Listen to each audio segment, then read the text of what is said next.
Kia ora everybody, what's up? It is Robert Hollis and I am joined by the bro, Astley Nathan. How are you, my friend? Good, man. Great to finally have a conversation. A conversation. And that's what's so good about this. Whatever you're doing here is it's just real conversations, and I'm all aboard. I really like it, eh? Now, I haven't done too much Google stalking of you, but what I know is that you are a host of the morning show on Flavour, 6 till 9? 6 till 9, yep. 6 till 9. And Ast. Daz and Ast. Yep. So that's my sort of alias on Flavour. Okay. Yeah. And so that's the naming of the show. How long have you been doing the radio thing for now? Ooh, 4 years. This is my 4th year now. Really? Yeah. All with Flavour? Yeah. Cool. So that kind of gave me my first opportunity in the media industry, and like when I got that shot, I took it and ran with it, eh? Because in New Zealand media landscape, there's only usually a few spots that are ever available, ever. Yeah, hard out. Well, you think about how many morning shows or how many afternoon shows there are in radio in New Zealand. There's 2 big companies, there's 2 big players, right? There's NZME and MediaWorks. Yep. And they pretty much own the monopoly of most radio stations that you listen to in your car. Yep. And Flavour versus My. Flavour versus My, Edge versus ZM, the Hits versus More FM. You know, it's all just competing for the money. And there's not that many opportunities going. And when you get an opportunity in radio, not too many people leave. It's a good gig. You know? Yep. You work X amount of hours, you get paid pretty decently. You get great opportunities, you get to meet awesome people. So it's quite hard to get in there. How did you get your first official break? How did you get in? So I studied multimedia at AUT and I got a degree. And after that, I found it really hard to find a job in media. Yeah. It was just tough. It was like, man, there's just nothing out here. No one's going to give me an opportunity. Reached out to multi-television, nothing. TVNZ, really? Nothing. No one wanted to give me a shot. Seriously, no one. I got a job at the printing company on Dominion Road, and I was cutting out business cards for like a year. No job, had the degree, nothing. Finally got like a little bit of a foot in at Sky TV, and I was doing sort of like the logos for live sports. Oh, really? Like, bro, it was the graveyard shift. It was like 11 p.m. till 5 a.m. It was rough. But I used that to get an interview at Flavour, and it was a job opportunity to be the online guy. So I was going to be doing the Facebook, the website, all that kind of stuff. And they said it was a content creator. So I was like, okay, cool. I'm not going to come across as Astley in a CV, in a piece of paper. So I made a video, and I just made a cool, funny, content-y, do me video. It got me my opportunity to have an interview, and the interview kind of just, was myself, was confident, was honest, and I got the shot doing the online role. And then from then, I was like, man, I got my shot now. I'm not letting go. I'm going to make videos. I'm going to put my foot forward for any type of content, whatever's out there, I'm going to do. And then one night, our night host got sick, and my boss was like, yo, you want to go on the radio? Giddy up. Let's get it. Let's do it. And then I think like 2 weeks later, I was offered the night show, and then you got to take the shot, eh? You got to, man. Or someone's going to take it, It's so savage with that. So, hey, Kenny, can you turn my name just a bit? Sorry. It's so savage because in a market that's only got 5 million people, 2 players, 1 show on each, and there's 1 presenter on each. That's the Mike McRoberts thing, right? It's like, I want to be Mike. It's like, yeah, with 1,000 journalists come out of school, there's going to only be 1 Mike. And if it's new in that role, that's going to be whatever. Ashley Tulloch, friend of mine, Ash, she used to do Super Sports Sunday on TV3. Okay. She then got hit up by the Olympics crew that was saying, hey, we're launching the Olympics channel and we'd love to see if you'd be part of it. And she told me, she's like, look, I got Super Sports Sunday, blah, blah. And I was like, Tulloch, you have 1 shot. Right? This is the Olympics. This is the Olympics Global, starting a digital TV piece. You're front and center. You can roll this shit, go absolutely everywhere in the world, do absolutely everything, whatever. Or you can just, you've got 1 move that you could do higher than what you've done here in the next 30 years. Like 1 move, the flipping world, but it was tough because she's like, oh, well, I've worked so hard to get to this point. When you think about, it must be really tough when it's not that it's blocked by design. It's almost blocked by default. What's blocked? Like you can't get in. You can't be. I can't beat Mike Roberts. Oh, Mike no. Roberts No, because no. it's Mike McRoberts, and he's going to do it for another 10, 15 years. Yeah. Will I maybe get it at 50? I'm not saying I want it to be that thing, but like that's what I'm saying. It's blocked. It's not blocked by design. They're not blocking you out by design. It's blocked by default because there's only one. But who tells you that? No Who tells one. you that when you're growing up? Nobody tells you that. Shit, no. That's why I don't appreciate. Well, you know, I enjoy my years at university, but at the same time, I'm like, that's 3 years of my life that I dedicated to get a degree. Thinking. To get what? Well, you thought that was the game. I thought I was going to get a job, right? Yeah. I thought, oh yeah, I got a media degree. I'm going to get a job at Māori Television. I'm Māori. I'm Māori. I'm took shit. I'm in there, man. You know, like I'm confident that I'm going to get a job. Job done Didn't next. happen. Exactly. So it's, yeah, I don't know, man. It's about being yourself and finding that, you know, that platform or that place that's right for you and position yourself in that and then go for it. Like if you get an opportunity, do it. Take Shoot it. your shot. Shoot your shot. Hard out. And so now you clearly live and breathe the media landscape. Mm-hmm. We've obviously just met. Obviously, I know you're very stealthily weaponry mother of yours. Yeah, You know, yeah. so for those who don't know, maybe give a quick context to what Dame Nathan. Dame Nathan! Oh my gosh! Oh my gosh! She will get knighted. I think she will. Do you call it which knight- is scary. Do you? Is it the word? Is knighted the word if you're a female? Is that right? I don't know if I'm sorry. See, I'm if not smart like that. See, I'm not smart Yeah, like I'm that. not smart like that. Kanan, Google some shit. Yeah. No, but yeah. So give a quick context of who Mum is. So, oh man, that's a big context for me because obviously I've lived with her my whole life. You know, people have only just started to hear her story in the past, 5-7 years. But, she raised me when she was young, had me when she was 18, 19. Single parent for a while there, held it down. Always had a passion for fashion. And I think it was about 10, 15 years ago, she started her own fashion label with her now husband, Jason. And she's just been destroying the game. She's stuffing shit up. Huh? She is just killing it, but man. stealthily. Just flipping. The thing that I appreciate. So she's got a So her name is fashion Kitty. label. Kitty Nathan. There you She's go. got a fashion label. They do Pounamu as well. She does Korowais. And the brand Kitty Nathan has just got so much authenticity to it. And I think now the word would be political clout. Political clout. Yeah, she does. She has political clout now. Which is weird. It's just weird. It's just weird that she's mixing and mingling like with she texts the PM. Jacinda. Exactly. Hey Jacinda, do you think it needs a What few the hell more? is that? Like, whose parents be texting Jacinda and getting replies? Like, Yeah. it's crazy. It's hectic. So, in saying that, we were having a little conversation about, being someone potentially in your parent's shadow, which I feel like might be me now, but at the same time, Not if you're a fashion designer. I mean, if you were a fashion designer, yes. yeah. Well, I made this. Did you actually? So are you a fashion designer? Oh, shit. I tried. No, I dabble. I'm a dabbler. I dabble in a lot of things. Did you actually design that? Yeah. This was. Dude, so it's not shit. Yeah, it's not shit. No, it's cool. It was like, my second shirt that I did. But I think there's like a big gap in the market for Māori entrepreneurs and people that are trying to be successful in Māori Preach. business to have some nice clothes made by a Māori person. You know what I mean? I think Is that there's a big Tiari gap. listening to this conversation? Do you know Tiari? Yeah, I know Tiari.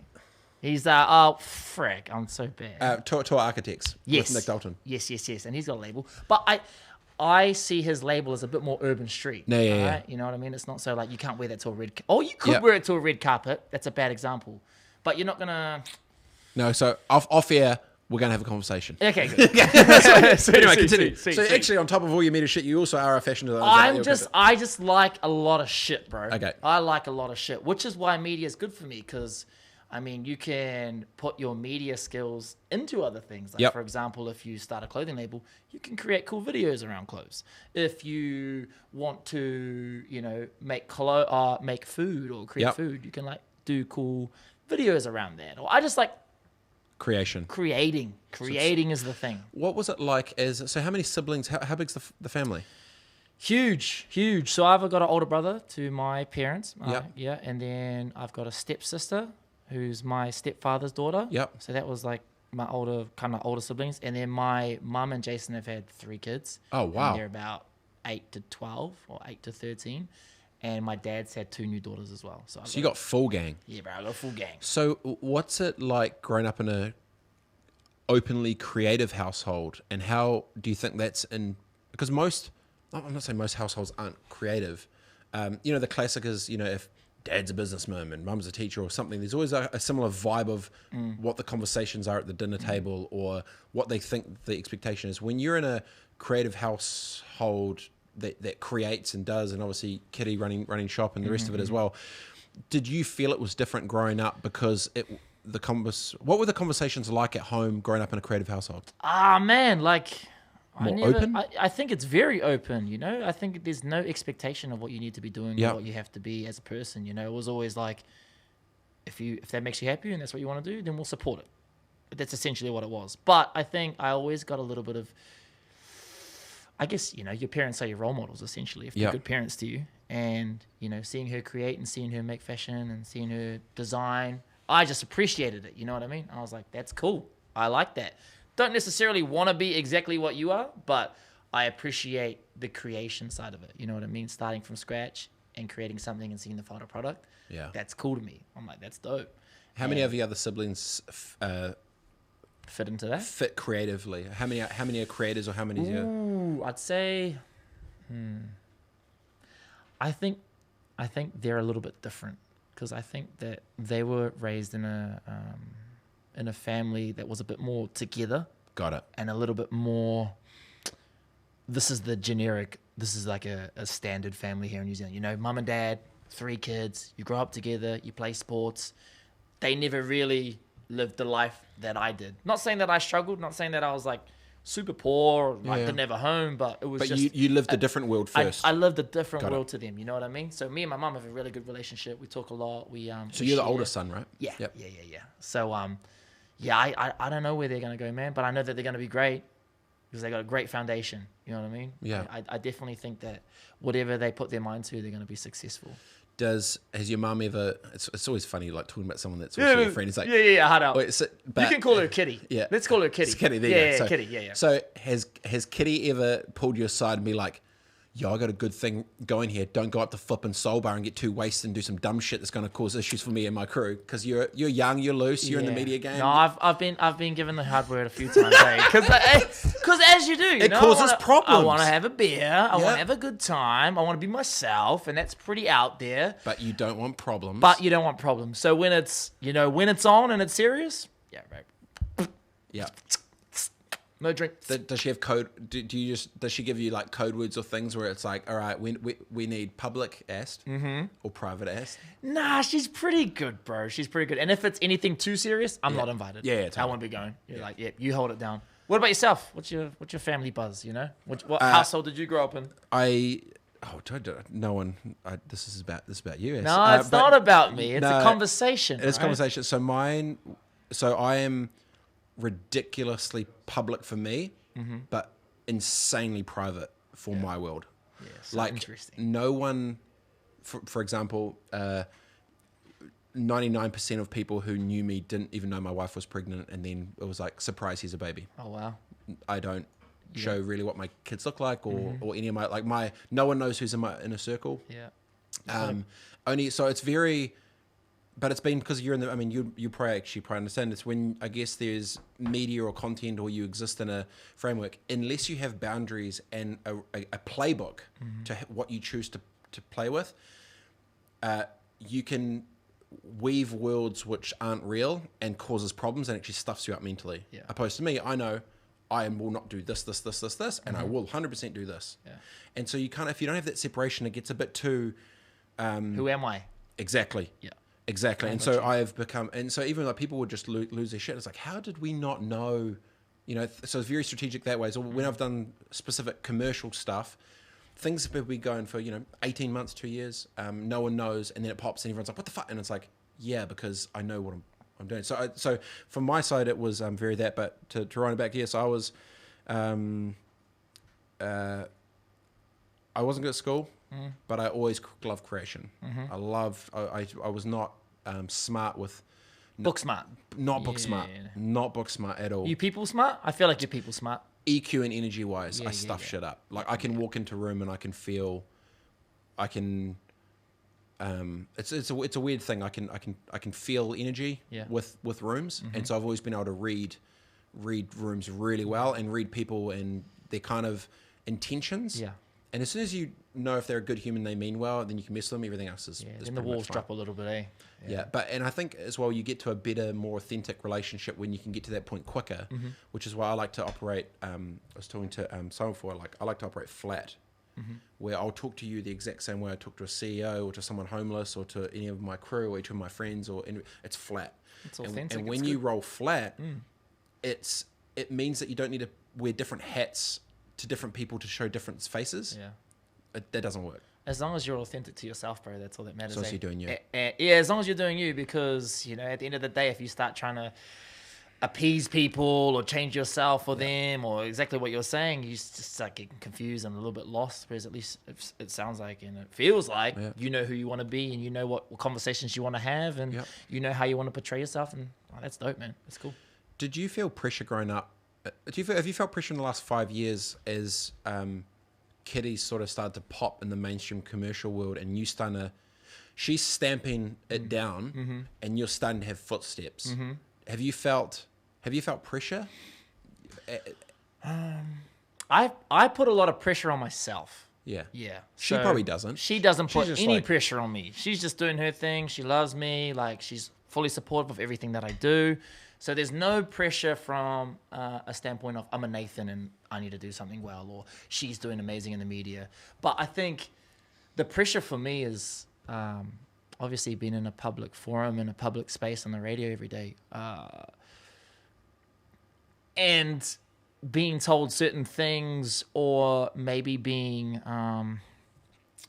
having certain restrictions when I'm doing my job. Yeah. That's where I start to become pressured. You know what I mean? Where I'm like, oh, I want to be this person, but Interesting. this person is the radio person. You know what I mean? So These conversations are great. You know, long Yeah. forum, real, open, honest. It can't happen on radio. You know what I mean? It can. not It commercial can, radio. Not commercial radio. Well, it's interesting because you're a creative that creates, but when you're in a commercial model that has specific things, it needs dollars, right? And obviously, you probably wouldn't know. So when I was 28, so it would have been 6-7 years ago now, they actually tried to get me on board as Group GM of Video. Okay. Like years ago. So I know both were. It's Group weird. GM of video? Yeah. Okay, awesome. You would have 6 years been ago. amazing. Yeah. But it would have. Yeah. Don't say that. You're on thing. I'm homies with everyone. No. So Switch has been backed by Sky to part out with. I've got a couple of really good friends on NZME side. I've got a couple of good homies on the MediaWorks side, buddies with thing like TVNZ. So it's quite good because I sit in the middle where I mess with everyone, but I it's almost like I watch from afar, but I'm in it. You know, and one of the challenges we're talking with Ben Rose was on earlier today. What? No way. Yeah, Ben Rose. Yeah, And I know Ben. We're talking about the media dynamics and the fundamental shift of the models and bits and pieces, and it changes when the models change, and it changes, and there's frameworks that they need to do and all sorts of rest of it. So I think the tension that I'm imagining happens is if you're a personality that exists in a bigger platform, they need to do certain things to pay the bills, and there's certain things that need or don't need to be said. And I've always given a lot of leeway and credit when they have loose stuff either that The Rock does or Hierarchy or ACC guys, because they go so wide that shouldn't fit in, but they kind of corporates almost have to navigate the crazy to commercialize it. Yeah. But at what level does it tip and it's too crazy? Have you ever felt pressure from an ecosystem to not necessarily not be truly you, but have to fit a little bit within a box to do what you know needs to be done, but if you could just flip an ACC hierarchy with some flipping gas. Oh yeah, bro. Yeah. So how do you navigate that world? It's tough. It's just hard. It's creative versus commercial, right? It's creative versus commercial, and I don't really know. Like I haven't really delved too deep into all of it. I'm kind of just like, get your shit done, do your job well, hold it down, and hopefully something in the near future is going to come up where I get to unleash. You know what I mean? So you're still creative. You're a presenter on a platform, but you're not C-suite crafting, looking, navigating, like, because you're on the come up. Mm-hmm. Okay, yeah, cool. Of course. So you're learning that game. I think I'm always going to be on the come up. I'm always going to be learning, and I'm always going to be like, hopefully, like I've learned a lot in the job that I'm at now. Where I've learned about the radio, and I've learned how to present and how to have conversations with people. But I think you're always going to be learning.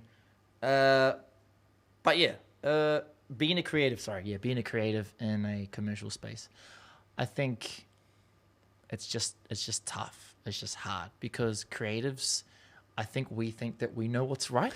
You know what I mean? We're like the vision. The vision. It's like I know what's on. You know what I mean? That's why I like literally was like, oh, yo, I'm keen to come in here, catch up with you, because I think what you're doing here, what you think you know is right, and I feel like I align with that as well. So I appreciate what you're doing. No, it's cool. We were talking about before, but it's more I'm the guy that's happy to roll first and get steamrolled by the bus. But as long as I've told you that I may get steamrolled, if it happens, because I've already told you I've taken away the ammunition. Like I keep looking, I think about moves that I make that just seem flippin' stupid, but also really strategic, because I like the idea of, and I've thought about this a little bit, of, you know, the movie 8 Mile. At the end of it, he 50 says... 50 Cent, right? Yeah, 50 Cent, Eminem. Yeah. 50, no, that was what was this one? Get Rich or Die Trying? Get Rich or Die Trying. Was he wins at the end because he takes away the ammunition from the other side, because he says it first. He says it first, and it's like, what are you going to do? What are you saying first here? What are you trying to tell me? What is your Eminem moment in Switch Aotearoa? Yeah. What is that? Exactly. So the vision, and we talked about before with Ben, was, is it possible to create a community that exists on social media and use social as a platform as if it was a TV channel? Create a TV station, TV network on social media for free for distribution. Has it been done? Yes or no? And then how could you potentially commercialize it? Neither of those things have been done, because everyone has their pockets of bubbles that exist around different platforms, right? And when more and more eyeballs are going on social, why isn't there a commercial model that exists where the eyeballs are? Yeah, 100%. I think of it like everyone's on land, which is social media, and these other little islands are on the outskirts, and then that could be your different platforms, your different paywalls, your different destination websites, your different wwws, and all these guys are the ecosystem that are saying, hey, come to us, come to us, come to us, come to us. But everyone's like, yo, I just want to see that, dude, we're happy on 10-second snippet of the NBA All-Star game and who won. That's all we want to see. Yeah. That's the world. That's the world we're in. Snippets. And so for me and for the team that's, I guess, growing every day, and there's always something new happening. Shout outs to the team. Shout outs, gang. Because no one's done it, it's a flippin' free-for-all. It's so cool, though. Isn't that cool? Yeah. Isn't that exciting? It is. But exciting? Also, I think I give everyone that's involved with this air cover, because anything that bad happens is on me. And they know, because I'm already so loose anyway, it's totally fine. Like this morning we did a pilot for this other little thing, and we don't know if it's work right now. You know, someone's working on some shit, might be amazing. We're going to flip and try out. But the market always dictates. Yeah. And the market always goes undefeated, and time always goes undefeated. So even if we get steamrolled, and if it fails, it doesn't work, blah, blah, we tried it, we did it, we moved on. But I know, and those who are smart also realize that there's going to be a new wave that happens with commercialization of content on social, potentially in real time. And that's an interesting conversation from a C-suite platform level. So I kind of see it two ways. We're talking shit, rad. We're people. We're personalities, great. We're in a product called the Rebel Live Show. Sweet. Sits on a platform called Switch. But when you vertically integrate all of it, and you're mixing creativity with commerce in real time, that's an opportunity that doesn't really exist. That's and scary. It hasn't done yet. So yeah, it's not scary. It's like, it's scary good. Scary good. But people, the smart people get it. Others are still trying to figure it out. Do you have to persuade commercial people or the people with money, or like convince them that this is a good business model, or do you just do it and then hope that they come on later? Well, none, because I've been doing it for free, for fun, for myself for years, validated it, but now, because it's been backed by Sky, so it's, I don't know if we did an interview with... I saw it. With Tex? Tex, oh shit, you saw it? Okay, cool. It was a lot to take in, it was a long interview, but I remember watching it while I was gaming. Yeah. Even the fact that you just said that is proving what my theory and thesis is. I think there is a second screen experience opportunity in real time, which hasn't been monetized or done yet. People are starting to say, oh yeah, I'm listening to it while I'm doing this. Oh, I've actually got a second screen popping up. It's a new way of interaction with customers. Bro, all you have to do is go to my house, man. My siblings, they're like playing Fortnite, then they'll have a phone with YouTube on. Yeah. They have to run every afternoon. What do you mean they have to run? Well, we've got a treadmill out the back. Yeah. Because they're just stay fit. Well, not run, just get 5K done. Walk, run, whatever they have to do. It's just Yeah. Do 5K it. and eat dinner. Yeah, exactly. and bro, it's like they go on the treadmill, they put their iPad down, Yeah. they just put a YouTube on, and they're like, yeah, I like this. No iPad, no YouTube, they'd be complaining the whole time.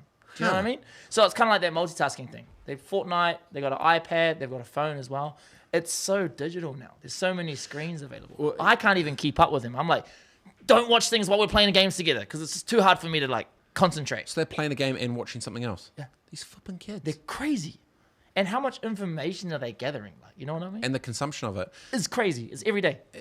That just even makes me feel more stoked that I know that I'm right. You are. Because the behavior change, which I can feel coming, will literally be like, because I'm already getting feedback of, yeah, bro, I've got like my emails here, and then I've just got the small window on the side, and I've just got a headphone in, and I'm actually just listening to, Cassie's show or so-and-so's show, and then I'll just go back through and it's on playlist, and then now, Kanan's ripping fire, and we're getting the podcasts out within an hour, and it's good. I think like you definitely know what's coming, but also like it's gonna come faster because I feel. the younger generation, bruh, they're all digital, man.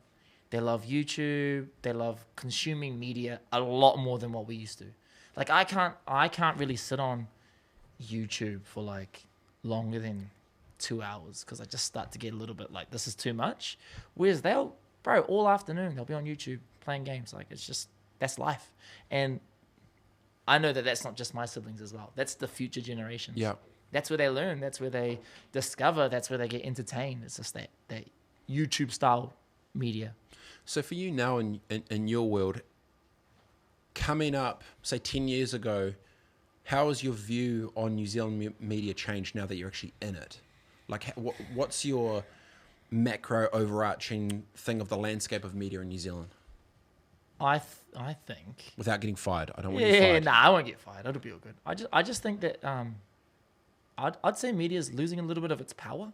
The only reason I say that is because back in the days, what did we have? We had TV, newspaper, radio. That's it. That was our media consumption. That's all we had. That's what we had every day. That's what you'd go watch. That's what you go see. Those are your idols. That was just everything. Now, people who have got like 200,000 followers on Facebook or whatever are like way more popular than let's just say like a C4 presenter or something like that.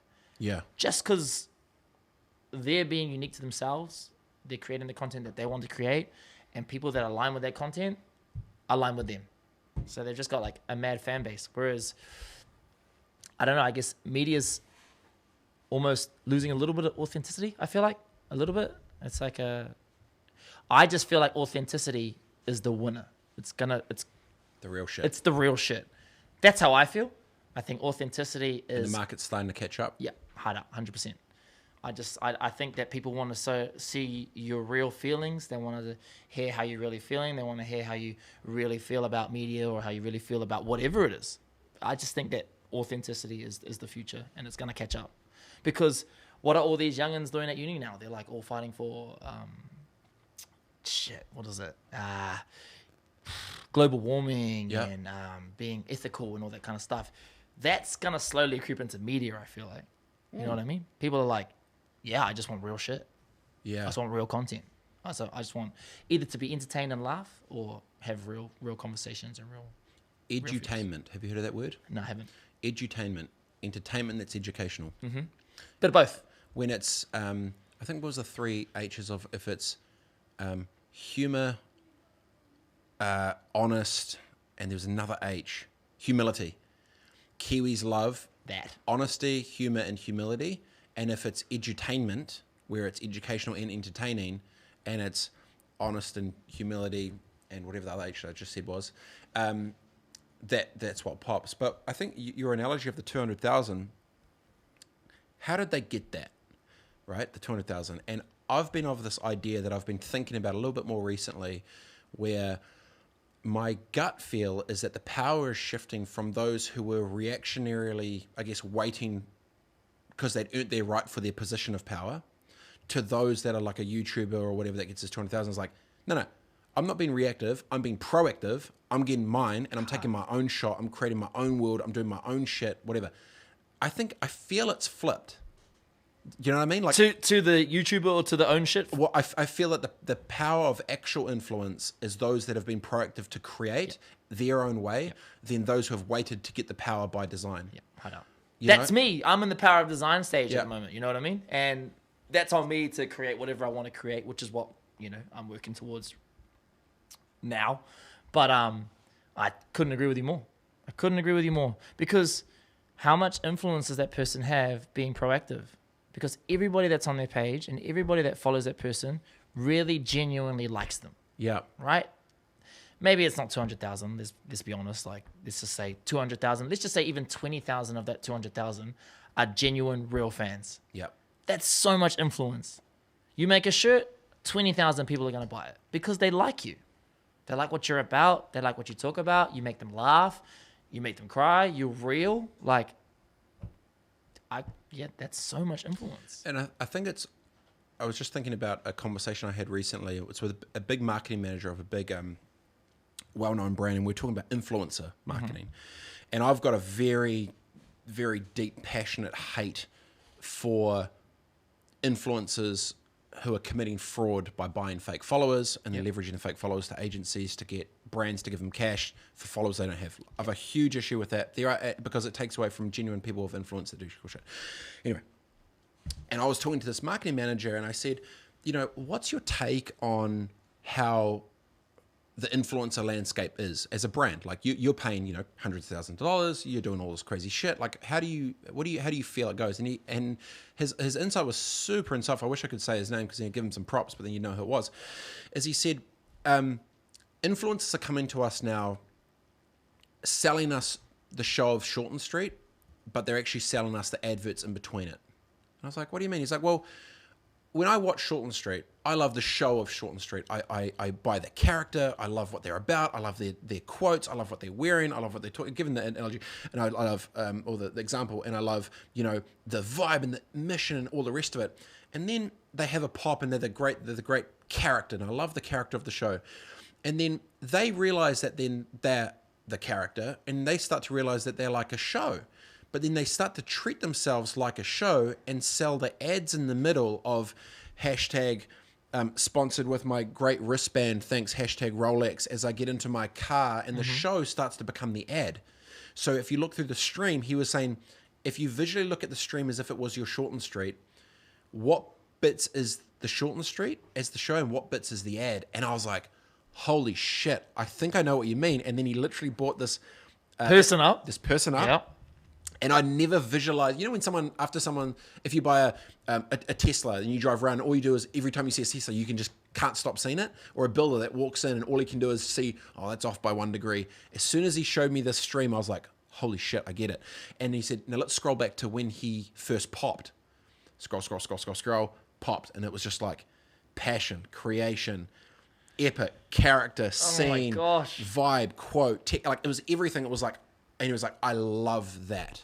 The essence of purity. And then you start seeing it change. And it was like, hashtag car, hashtag picking up the whiskey glass, hashtag tying on the shoes, which are sponsored, hashtag here's the affiliate thing. And his whole point was basically, I signed up for Shorten Street, and now the show has just become the ads in the middle. And he's like, so he was basically saying it's flipped now because those that have the power now are actually not realizing that they're having the power and they're selling the wrong thing. Yeah, but you know why? Because they get money, right? I know, but they're losing the influence because now he's not going to sign deals to this guy because he's tarnished because he sold the wrong shit. Let's be honest, people like to be influencers because it's easy money, right? You put up a post, or you put up a post essentially. Yep. You get maybe a free car, or you get 10 grand. Let's just say 10 grand. How do you make that without succumbing to being an influencer and being sponsored and it's very easy. Being an ad? That the current marketplace for that is temporary relevance, doing transactions for short-term gain, and exploitation of community to commerce. Yeah. What does that mean? It is, I am going to milk every penny of my community for me to get personal gain today. Yeah. Legacy of long game is relationship of I'm going to build up my crew of 20,000 Yeah. that then they're so into it that they will buy that same that I'll do a different collab once a year for one t-shirt on one day, and I'll get 20,000 a year for the next 20 years. Yeah, that's so cool. Long game. Yeah. You know, like Fraser, who we talked about before, 10,000 Dreams. Yeah. He's going to do it till he's 50. Yeah, I know. That's crazy, man. But if you look about influencers today, they're about transactions Oh, yeah, today. shit, yeah. But what do you think? Okay, let's fast forward. Let's play this thing out. Okay. A marketing manager has already said that he's no longer wanting to do a deal with this big, massive influencer. If the big guy's doing it, what happens then? Is the small guys then follow. Then the big guys, these influencers with these followers, they've now actually used up all their social credit and currency, exploiting for the hashtag right now, slim green tea shit, this vape bullshit, that, whatever the thing is. Yeah. They're stuffed. Yeah. Because then they don't have credibility because they've lost the street cred. Yeah. It's like in hip hop. If the streets don't mess with your mixtape, you ain't gonna You're pop. gone. You're gone. Yeah, And I feel that might be happening.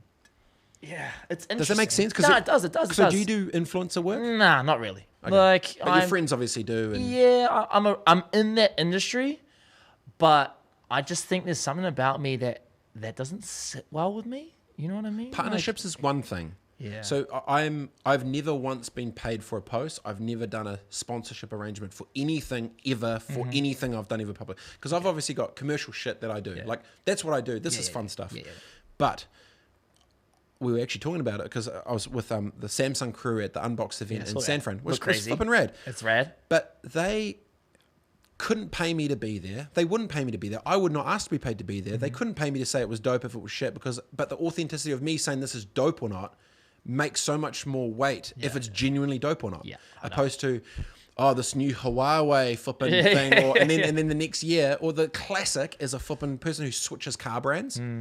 It's like hashtag BMW, and then also it's like hashtag Mercedes. It's like, the fuck, what? Yeah, hard out. You got to be authentic. You've sold them. You've faked it. You think that like influencers are gonna? Like, I feel like they struggle themselves, bro. They don't want to. You know, like they have their own being and they want to be their own person, but at the same time, like once you start that journey and you start making money and you start being an influencer and you can't continue that, that's now what you're expected. You know, that's expected of you. So This didn't exist 3 years ago. Exactly. They think it's going to exist in 3 years. Yeah, but it's like you're not being real to yourself. You know, partnerships is okay if you genuinely believe in a brand and you genuinely like it. Yeah. Go for it. Like, do it. You know, team up, whatever it is. But like, if you're just making those small transactions, I reckon it's just fucking them up mentally as well. Dude, you know it's transactional. It's checkers, not chess. So I think there's going to be a wave of. I think there's going to be an influencer fallout in New Zealand. I think the first wave was, holy shit, this is a thing. I know that there have been agencies in the middle that have known there was fraud taking place, that have taken money from brands. I now know that brands are starting to see that this first world, the conversion rate for, let's say, a $5,000 post is not given it's not, bro. $50,000 worth of Hell no. sales. So then it screws the people that actually matter at a micro level, that have true fans, and then it also screws the brand because they realize they've been burnt and they become real hesitant to try again because their hand's been burned. So what's next? Well, I had two ideas that I thought you should do. The first one I thought was you should do a class action lawsuit and go after fraud of every single person that's done fake deals. Like I was in a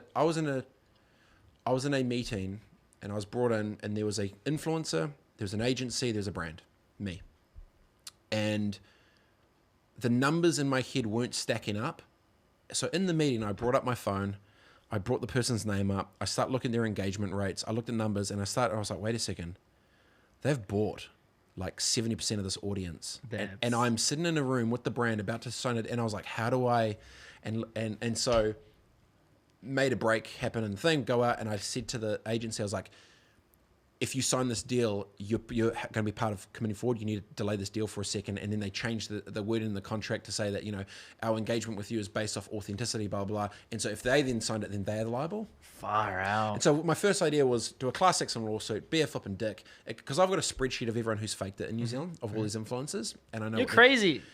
You're crazy. No, you like it? Well, I guess it's... My friends were running brands, signing checks that were fraudulent. Yeah. It's not good. That shit ain't cool. Yeah, like, if I knew it's you fake, were... it's a lying. It's a line. Yeah, it's a line. So anyway, so I've got an event on that. So yeah, anyway. But what I meant, what was next is, what's next for the media? What's next for influencers? What's next for social media? What's next for what we're doing right now? You know what I mean? Is this the future? Because I feel like it is the future. I feel like podcasting, video podcasting. I've just got the sinking suspicion that more people want to have their time. You know what I mean? They want to have a space where they can talk about things that they're passionate about. Real talk. Real talk. And that's podcasting, that's video podcasting. But, say I'm in media and I'm a radio host and people are like, oh yeah, sounds right. You should have a podcast because you're in radio. But that landscape's changing now, bro. It's like someone that's got like 2 followers on Instagram might have all the information and all the knowledge, but they just don't have that platform yet, Or the personality to execute. But I feel like more and more people are starting to want to have their own space. They want to have their own podcasts, or they want to have just their own entity. They want to be known. They want to share what they're passionate about. And I feel like moving forward, it's part of it. And then that's why we've got 15 different shows already with this. Is like, let's give them a platform to be able to play. Because let's say, for example, if those 15 people all wanted to be on the morning flavor show, they can't, because you've got it. Yeah. But and I'm not going anywhere, bro, so... I've at least got 20 years. I've at least got another 2 years, right? Until in 2040 they create a 90s hip hop station on iHeartRadio or something. Bro, whatever. dope. Yeah, dope. They should do that now. Yeah. There is old school, flavor old school, but like... Is actually, there? Yeah, on iHeartRadio. That's pretty just cool. plays old school music, like... That's cool. Just 24/7. Yeah, I think that will change. But yeah, you're right. And I think the authenticity pieces has been missing, and I think viewers are so onto it now that when they know when they're consuming shit, and they know when someone's trying to sell to them. That's so instinctual. It's like in their DNA. The same. They've got a native filter to cut through any of the bullshit if someone's trying to fake it to them. So the organic, and I guess authentic reach with it is going to be really interesting to see how it plays out. In your opinion now, what's the most exciting thing that you're seeing in media in New Zealand? Like, what gets you hyped? Oh, bro, this got me hyped. Honestly. Yeah, but this isn't like, not them, not us versus them, but like we're no, but you asked me what excites me. This excites me. Like, seriously, this excites me. It's not like anything to do with anything other than people doing what they want to do and giving other people an opportunity to do what they want to do as well, with no filter. And platform. Like, a platform, giving people a platform. I think, like, I love human beings. Like, I just love people, and I love energy, and I love, like, surrounding myself with good energy. And it just feels like this has got that at the moment. You know what I mean? And obviously we haven't really, like, this is our first time actually properly catching up. Properly, yeah. But from the outside looking in, you can kind of get a feel for something. It's like that feeling that what's on. That's what I kind of put it on. I know that's on, and that was the feeling I got with this. In terms of like mainstream media, bro, you know what? I'm enjoying The Bachelorette. Honestly, bro, it's pretty damn good. Like, I never thought I'd like it, but I've been enjoying The Bachelorette, bro. Have you got a girlfriend? No, I don't. So you sit at home and watch The Bachelorette by yourself? Let's talk. I've got a flatmate. I've got a flatmate. So boy, girl. Boy. Okay, so now you got two boys. Two dudes. Yep. Watching The Bachelorette. Let's go there. At home. It's so good. So how do you text me like, yo, get me home at 7:30, we're watching The Bachelorette? That's literally what happened last night. TVN's on demand. And I play games as well. So I'll play my video game. Second screen it while you're watching. Whilst I'm bacheloretting. I haven't watched The Bachelorette. So give me the top line. Obviously they need the rose. The rose. They need the rose to stay in the competition. I think the biggest thing for me is The Bachelorette. She's actually a Kiwi. As a Kiwi. It's Kiwi. It's a Kiwi show. Okay, it's a Kiwi show. It's made by TVNZ. Okay. And they asked me to be on it as well. And I was Piss off. Hell no. Yeah. What, to be a contestant or no? To be like, well, look here for season 3 when you come back and it's The Bachelor. Exactly. Then I'm there. But I was like, no, hell no, I can't do that to myself. Yep. But so that's initially I was like, no, hell no, I don't want to do the show. And then I watched it and I met The Bachelorette and I don't know, man. She just ticked the boxes for me. I was like, you're smart. Yep. She's smart. Is she a weapon? She's a weapon. She's a doctor. She's good looking. And I just think that she has the ability to weed out the people that aren't really there for, like, to find love, which I feel like is none of them. Are they all Muppets? I don't want to say Muppets. I'll kill them. I haven't seen the show. I don't want to say Are they Muppets. They're not. Some of them are Muppets. Okay. Definitely Muppets, and some of them are there and they're Clout chasing. Clout chasing, bro. Everybody's clout chasing these days. And it's bad of me to say because I'm like, hey, maybe they are looking for love, but I feel like there's. Do you think? Okay. Do you think she's genuinely looking for love? I don't know. Maybe the idea of love. Yes. You know, maybe the idea What's her of name? finding someone. Lucina. Okay. And I think she's a great person, and I think she's smart and onto it. You know what I mean? That's why I like it That's because cool. she's like Intellectually. she's intellectually smart. She's smart with people. You know, so It's layering when they're on like, oh, you know, I'm falling in love with you, and she's like, but we've only spent like 3 hours together. Yeah. Like how I just swipe right. how I are just you swipe. how are we falling in love? So that you know, it's the interactions. It's seeing the guys come in and being awkward. It's like seeing how they hold themselves in a date. And it's you know? Kiwi shit. Yeah. It's Kiwi. It's real, and it's just it's quite interesting. Yeah. Okay. That's so kinda you're cool. into the Bachelorette? I'm into the Bachelorette. Would you be the next Bachelor? No. Or are you just in the DM game? Is I'm a bit of a silent guy, you know. I don't know. Piss off! I wouldn't want to be. You're a flipping radio show. Yeah, but like I wouldn't want to put myself in that situation. I mean, it sounds cool, and I'd be keen to do it just to like meet a lot of chicks and just have, and have conversations. No, and have conversations and see if it's real. You No, know that's what called, I I think that's called Tinder. I Yeah. think that's where you have to. Well, I ain't on Tinder. Let me tell you that. But Or Bumble, I think it's the new there's shit. there's all kinds of ones. I was with one of the Bachelorette contestants, and he was showing me all his like don't. Tinder and Bumble and all that. I don't know just what the slide hell straight that is. in.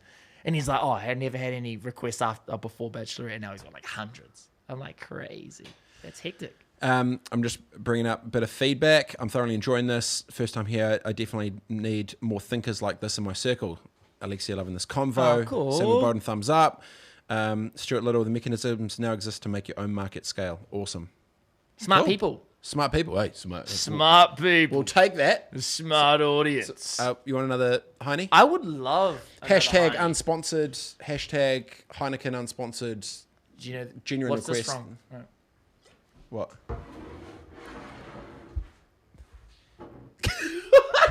What? What's that of? It's I think it was Heineken. Taika directed an ad. We've just got something happening now with Taika. Yeah, he How's it directed going? an ad. Actually, there's a microphone up here. Just quickly jump in and Simon gets to join the show. Bro, don't Taika's show you- the man. Let's just say that. Like, he Okay. is the man. Kanan, chuck on that other mic and let Simon jump in. We're going to have a quick Taika battle. Simon, you haven't earned the stripes yet to show your face, but you have got a microphone there which we're going to jump in on. Kanan, okay, What's a Taika battle? What does this mean? okay, Simon, go. Go. What am I saying? Taika. Taika. Taika is an absolute game changer. First like real Oscar. All right, you got to get closer to the mic. First real Oscar win since Peter Jackson, and the first Māori to win an Oscar. Is he Māori or is he Kiwi? Depends who you ask. Exactly. Yeah, He's Māori. yeah. He's Māori to me. Yeah. Yo, okay, carry on. Sorry. But what I'm just doing at the moment is I just interviewed some. Literally now. That's why he's doing. Just got back from interviewing some young actors, particularly those who came from Islander and a Māori background, and I asked them what it means to them. It's called brown people, Simon. Yeah. Brown people. You can say it. It's all good. Yeah, and so we're just gonna make a tribute video to him about He's doing it now. his journey, because he started off making short films and getting Oscar nominations. Then that was like what 2000. Two kids, one car? Yeah, two kids, one car. That's a Okay, lot. and turn his mic up just a bit. Yeah. There you go. So to start there in around 2003, and he did stuff before that in the 90s, and now he's like literally in the world stage doing Marvel films and independent films that he's made. So the fact that he's getting like the real recognition from his story and his writing, and it's from a book, but it's like he made it his own. And so the whole thing is about how this guy throughout everything stood in his truth, and look at where it's got him. As you can tell, he's quite into the. Have you seen Tama 2? No, I haven't. It's another one of his short films that he's done, and it's Oh, yeah. amazing. Yeah. Like, it's really, really good. But it's dope because he's a Kiwi, and so literally, like we're cutting up a thing right now as a thank you Taika video that So we're going to good. release with And Switch. what I like about it is, like, first of all, love Taika, and I think he deserves all the credit that he's getting. Yeah. He's just done an amazing... Boy, 100%. how good. Bangers. Dude, How study good. like was all on that in high school. Just like he's been around in my life for ages, and it's so cool to see him come up and just like, have you seen the Star Wars TV show he did? This. He's wearing a Star Look at Wars my hat. Oh, have you not seen he's wearing a flipping hat? No. Yes, I have. Yeah. In saying that though, I haven't seen the last episode, and that's the one that he directed. Oh, dude, it's the best. It's like I heard it's the best. everything you want in a Star Wars Yeah. episode, you get. I heard it was so good. But what I like about it, regardless of Yeah. Taika, he's not here. I'm not boys with him. Like I don't really know him, but like I'm gonna give him props because he's Kiwi and he's the man. sure. But what I like is that you get to create content around that. You're like, okay, Taika's the man. What should we do for that? Okay. Let's create something. So- Let's do a video. Yeah, Simon. tell him the story. Like, Simon, how about you tell a story of what happened at breakfast? This So- is how Switch rolls. Go. Good. So literally, I got here early. He came down. We had breakfast, and he's like, "Cool, dude. What are we making today?" And I was like, "Well, flip. I'm still not sure." And he's like, "How about we do the Taika video?" And I was like, "Cool." And he's like, "Let's interview some actors." And then you said, "Oh, we're actors." And I was like, "The actors program." I'm like, cool. He calls them up on the spot and gets me in to interview them on their lunch break. Done. Crazy. Today. Like literally called them. It was like, "Hey, super out the blue.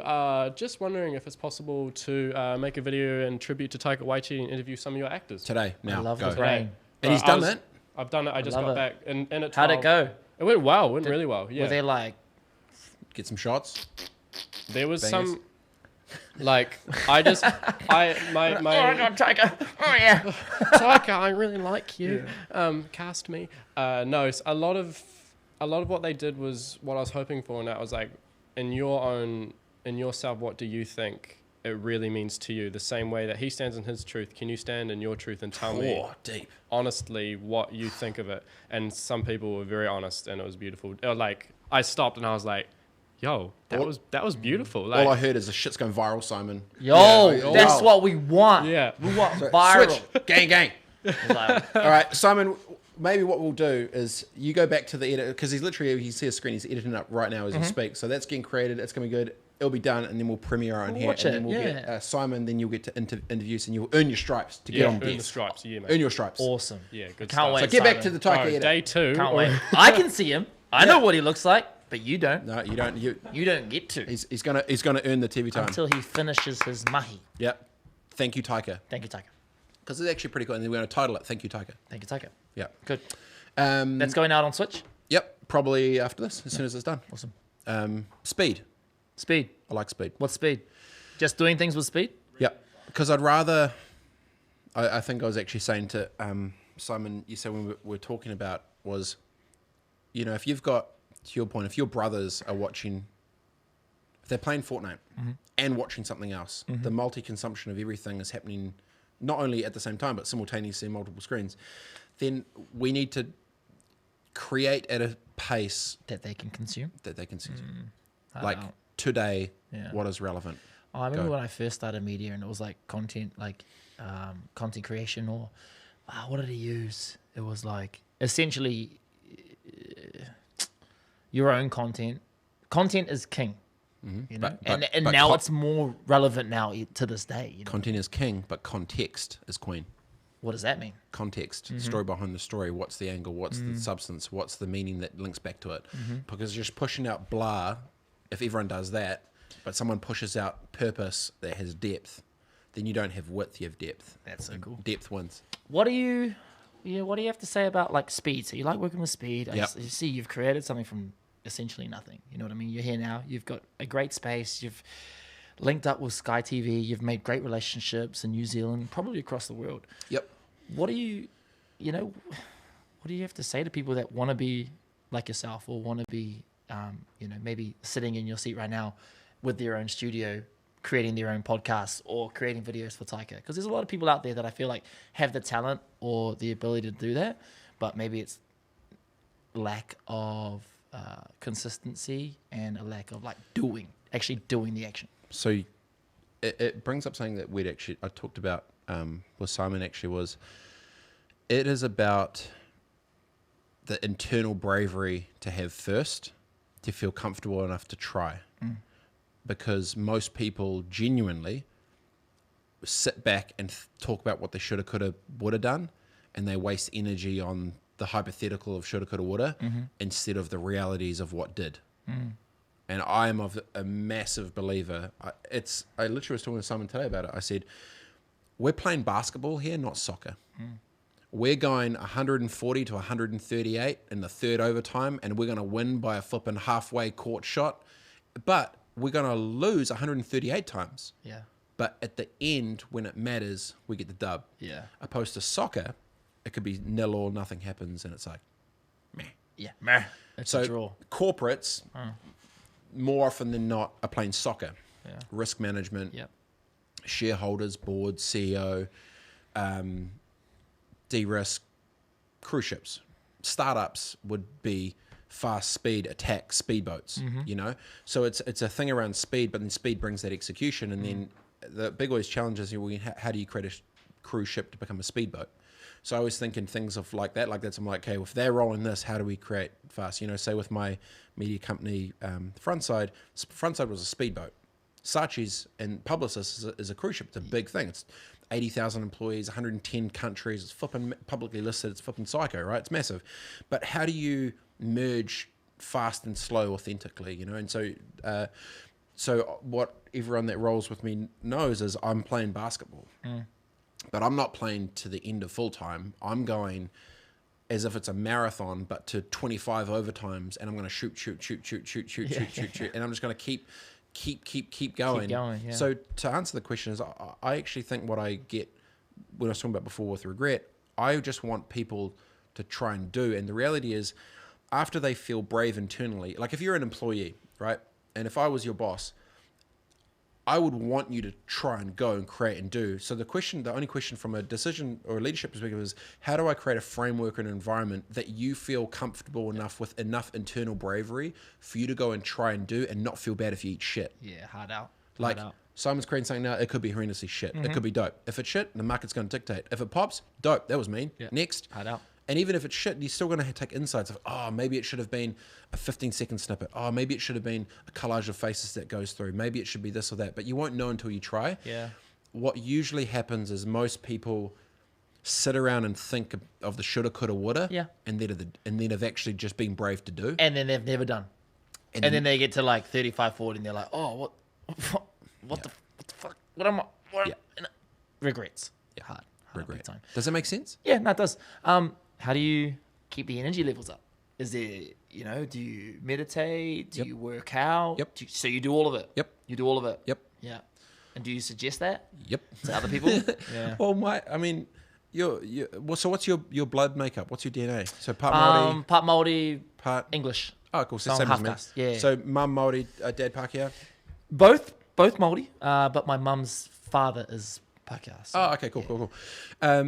Yeah, so in my genetic makeup of Māoridom, blood pressure issue, stroke issues, health is an issue. I And think so, a lot of us have I know. that, right? and so my approach is, I know that I want to do business till I'm 150, 130. I'm never going to stop, don't want to stop, love creation, love doing what I do, don't care. I won't be able to do that to I'm 130 or 100. Let's say if I wanted to work to 100, I'd like to work to 100. I won't make it there if I'm 160 kgs and I die of a stroke or a heart attack at 43. Yeah. You know, so you've got to know gears and energy and level. So I've become pretty aware of all that stuff. So like I track my heart rate now. If I get flooded and too hyped, if I'm like, that's a big one for me, is because I'm quite emotional. I'll get, Up and downs. dude, I can go from like, if I get real hyped, I'll get like 113 Yeah. and then I'll come at like 70. Yeah. So at the moment I'm like 76. So I'm like, people would think I'm in fifth gear. This is my resting heart rate. Yeah. 70. I'm good. What gets you down? What upsets you? Because I feel like, from what you give, it's high energy, it's positivity, it's you wanting to I want make everyone to others, win. yeah, you want other people to succeed, and that's cool and that's dope. But surely you've had some struggles. Surely you've had some times you felt like, damn man, like I don't feel like the Robert that I know. Or maybe you haven't. Maybe you've just been like, usually. So because I play chess, I decompress and I overanalyze. so do I. Yeah. So we can battle. can We have a little battle. battle. We have a little battle a little bit later, Little Queen's if you Gambit. want. We'll play. No. So I deconstruct the failure of exactly why, and I'll break it down to why it I won't get bummed on the thing. I'll deconstruct why it happened. Yeah. Okay. The specifics. Yeah. The relationship here was stuffed. I didn't get in early enough to this key decision maker. The numbers were off here. The flipping timing was off with this in the market here. Like, I deconstruct failure. I break it all the way down, and then I stop, and then I just think of like, then I think of my old world of like, holy shit, well, it's not like I'm at Aranui doing that. Or holy shit, it's not like I have to jump off a cliff and almost break my neck every day. I go home and I'm not in a cast. Yep. Is that what makes you sad? Those business meetings or missing the opportunities? Is that what gets you down? Is there other things as well? Dishonesty Do you know what I mean? is a big one for me. Trust. Yeah. Trust. Yeah. Lost. I get bummed thinking about it now. Like, homies I would flip and die for. Yeah. Picked a wrong commercial path on something, or ethically did something. You know, the way I think was like, if I'm fully in with you and my homie, I'm flipping like Ride or die. dude. Yo, one of my hard bros right now was like, yo, I need you to drive to Gore and get me a loaf of bread. I'm like, done. Let's go. Yeah. So maybe the expectations of expecting certain people's loyalty would be better. Yeah. And I know it's like, it's not that it's petty, but it's like, yo, if you're going to do that now, I'd rather know now than know when it really, really matters. So I've taken a few losses on that, and it sucks because then as your world gets better and cooler and fun, and not that's what my world is, but as you experience dope shit, I want my homies to be with me for the dope shit. Along the ride. What's that called? Nick, something like that. It's somewhere where it's like, you're here and you want to bring your family and your friends with you. Bring it up. Bring them all up. Yeah, so that's part of what I want Switch to be. I want Switch to be a platform for others. I can see it. So for you with your next, I'll ask this question because I actually haven't gone on this route before. How do you feel? Have you felt judged being a Māori in media and being a young Māori that looks street, talks street? Have you felt the tension of culture and commerce? I want to say no. And the only reason I say that is because I don't think that I allow that to affect me. Do you know what I mean? I don't. Well, if their I don't buy it in. I don't buy into that shit. You know. I don't buy into like, you're Māori, you don't get the same opportunity, or like, you're Māori in your street, like that doesn't define me. You know what I mean? So I don't let anything like that even come into my brain. You know, I'm like, I'm just a person. I'm just a human being. But how do you block that out? Because I just don't even think I see it. You know what I mean? I don't feel like I get ill-treated because I'm brown or because I'm Māori. Maybe because my life I've never really truly connected to Māori. I don't know how you feel the same, but I'm not like, when I go to a marae, I'm not like, this is the Kai, I do this, and I stand here and I sing these songs. Like, I feel a little bit uncomfortable. Interesting. So I'm quite similar. Yeah, I think we'll probably raised kind of similar. You know what I mean? Half caste, and we're probably raised a little bit more white than we've been raised Māori. Well, logistically, I wasn't in, because my family's from Waipiro Bay. I didn't grow up in Waipiro Bay, but my soul, a big mass part of my soul sits there. But yeah, I know what you mean. Yeah. So I guess maybe I've looked at myself as probably a little bit more white than I am brown. You know what I mean? So maybe that's not even a question of like, I don't even think about that. Like, oh, I'm Māori, like I get ill-treated or I don't have the same opportunities because I'm like, I'm white. You know? Got it. You know what I mean? I don't feel like I really love the Māori culture. I really love being Māori. I've done kapahaka. I did Māori media. I've tried to learn the language a few times, but it's like really hard, and I always like fall off. But yeah, I think I've always kind of been a little bit mainstream, a little bit more mainstream, a little bit more white. So yeah, I don't really. Isn't that weird? Even just the wording of how we describe it. Yeah, it is. It is. But in saying that, I feel like Indigenous and Do you feel? Have you ever felt the thing of like, I don't feel Māori enough? Oh shit, bro! Every day. So isn't that weird? Every day. You probably feel the same way. Yeah, if you're telling me that you feel uncomfortable in the marae, you've probably felt like that's because we don't feel Māori enough. Or those that learn to speak te reo, that's like, oh, but they feel judged, like, because I know Māori that I had a really interesting conversation with Aroha Armstrong about this. Was she was saying, like certain people are like, oh, I don't feel Māori enough because I'm not full te reo like they are, or I'm not full blood line like they are, or I'm not like I'm not worthy enough. And because there's the age thing of hierarchy, they don't feel like they have earned that right to even exist and be proud of that because they feel judged from within. Yeah. Because I was saying, like it's super hard when you're flipping, entrepreneur and startup, blah, blah, and they're like, try being in Māori culture. It's like, yeah, I could see that too. Out because we put so much pressure on ourselves, bro. It's like the people that should be helping us are almost, some of them make you feel like, oh man, like I'm not even gonna try, yo. Like I've tried and I don't feel like I'm worthy of that. You don't feel worthy. But no one has anyone told you that you are? Yeah. But you still don't feel it? Nah, I mean, because there's always gonna be your angels and then your devils, right? There's always gonna be good people and bad people, and the good people in my eyes are the ones that have all of that in their lives. They're Māori. They've learnt the language. They grew up in their maraes. They know everything about it, but they still want to help and promote the language, or they want to promote Māoridom, or they want to promote people.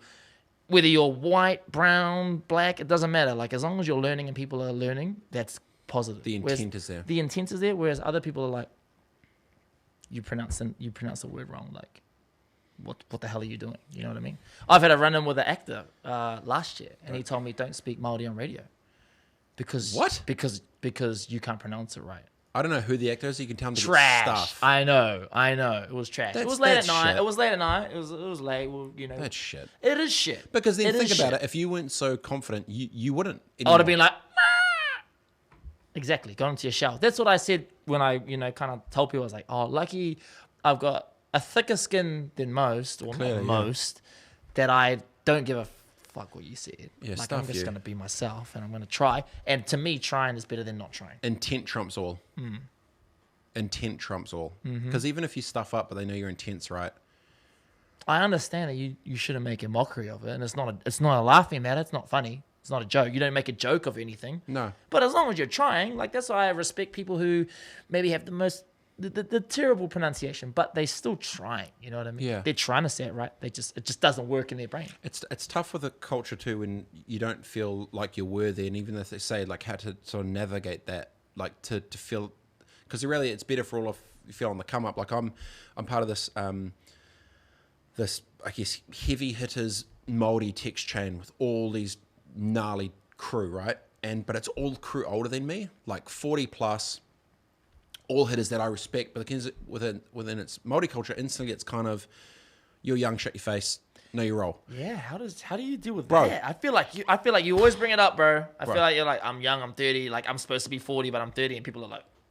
So for 2 years now, I've maybe sent 3 text messages in the chat, and all I do is communicate for a living with either people or creating whatever, and even I don't say shit. Yeah. I can't do it. Yeah. So there's this weird tension, right? And I think those that are in the space, it's clearly we've probably got both thick enough skin to navigate through those Just worlds. deal with it. But I, the bit that I feel lonely or sad about is about 3 years ago, 4 years ago maybe, one of my mentors, who's a really smart guy, he said, name 5 people who are your age, your lane, they've done what you've done, that are in your space.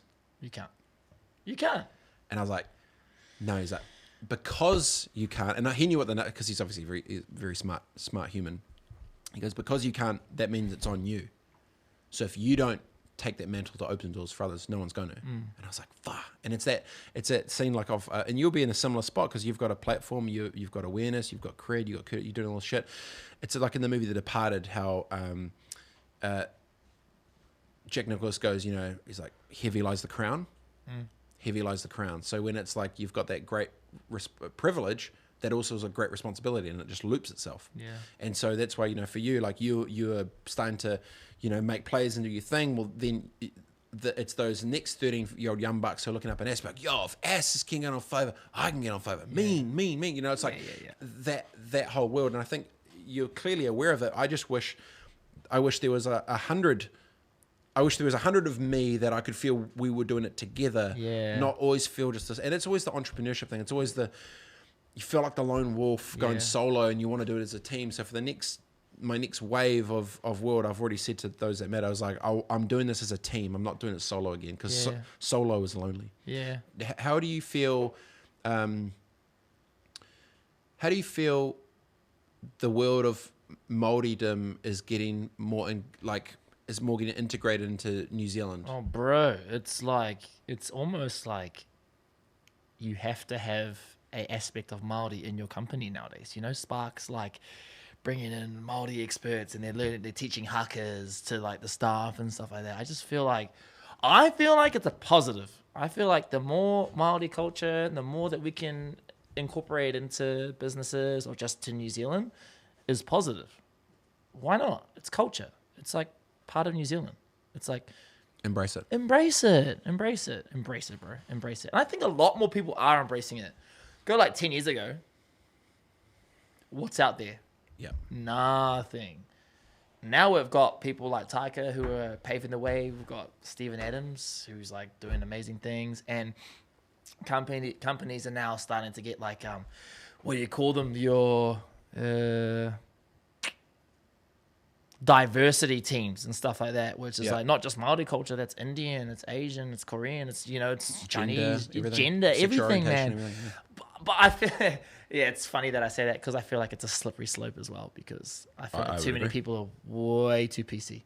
Like when you're trying to, create, or when you're trying to say something, it's your opinion, right? You're your own person. You should essentially be able to say what you want to say as long as it's not hate speech, right? Yeah, agreed. Like, Israel Folau is a good example. And I don't say that I support that and what he has to say about gays and stuff over in Australia. But that's his truth. That's his truth. That's his truth. Right or wrong for others, but that's his truth. Is that not my right to say what I feel or what I believe in? I don't know. It's a tough one. It's a really tough one. Well, usually when you get timing of things, right? Like, so if you had a CEO today, saying we're going to, embrace Māori culture more in this organization, we're going to put from Indian, blah, blah, blah. It's not that it'd be quite accepted to listen to that conversation in 2020. But the same person rewind 20 years ago to say the exact same thing, he'd be the outcast. Isn't it interesting how the exact same thought in a different time of the timing of it changes someone from a villain to a hero? Yeah. The same thing. Yeah.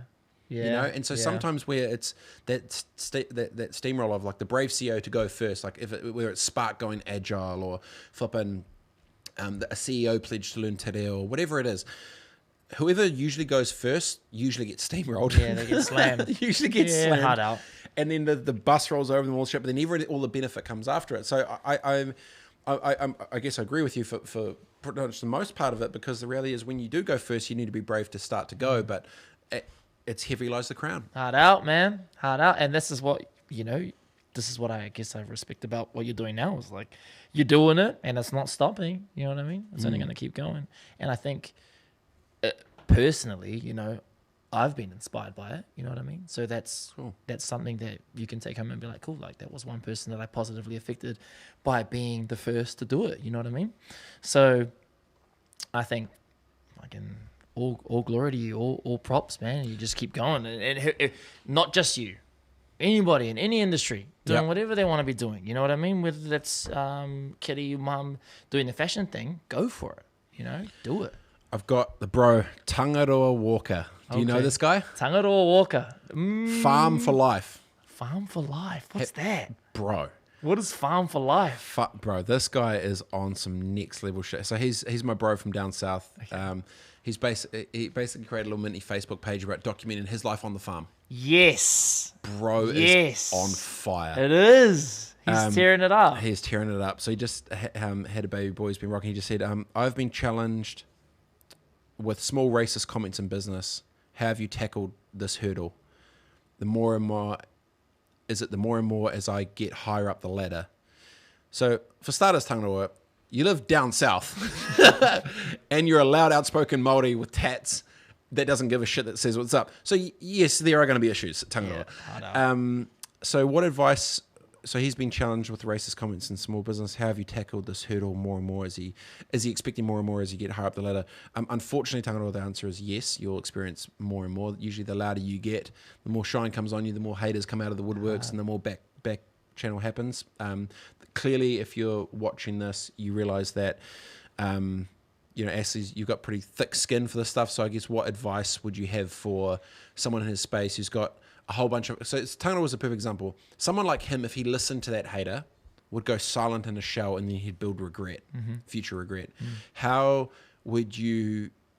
what advice would you give to someone like him who's got nothing but full upside, it's a full weapon, it's an absolute good bastard that shouldn't stop whatsoever?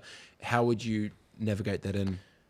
Do you know what's weird? Go. First of all, like you asking me for advice for someone else, I just feel like that's just weird, man. You know what I mean? Like I don't feel like I'm some like guy who knows a lot, has experience enough to give advice. But you have an opinion. But I have an opinion, man, and my opinion on that is,